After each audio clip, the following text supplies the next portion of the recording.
நீலகிரி மாவட்டம் உதகையில் நடைபெற்ற பழங்குடியினர் மற்றும் பூர்வக்குடிகளின் சர்வதேச தின விழாவில் தமிழ்நாடு அரசு கொறடா ராமச்சந்திரன் பழங்குடியினர் மக்களுக்கு அனுபவ சான்றிதழ் வழங்கி கௌரவித்தார். நீலகிரி மாவட்டத்தில் வாழ்ந்து வரும் தோடர், தோத்தர், இருளர், குறும்பர் உட்பட பழங்குடியினர் மக்கள் வாழ்க்கை வரலாறை பிரதிபலிக்கும் வகையில் நடைபெற்று வரும் பழங்குடியினர் மக்களின் புகைப்பட கண்காட்சி உதகைக்கு வந்த சுற்றுலா பயணிகள் மட்டுமின்றி உள்ளூர் மக்களும் கண்டு ரசித்து வருகின்றனர்.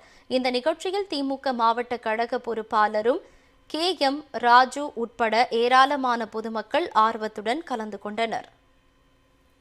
மாவட்டத்தில் 6 பண்டைய பழங்குடி மக்கள் வாழ்ந்து வராங்க.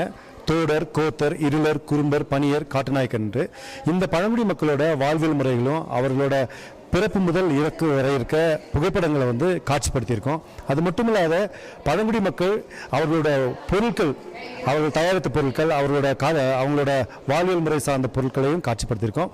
உலக பழங்குடிகள் தினத்தில் நீலகிரி மாவட்டத்தில் அழிவின் விளிம்பில் இருக்க 6 பண்டைய பழங்குடி மக்கள் வாழ்கிறாங்க. அவங்களோட புகழையும் அவரோட பாரம்பரிய அறிவையும் அவர்களோட வாழ்வியல் முறையும் போற்றும் வகையில் இந்த நாளை சிறப்பாக கொண்டாடுறாங்க. திருவண்ணாமலை அண்ணாமலையார் கோவில்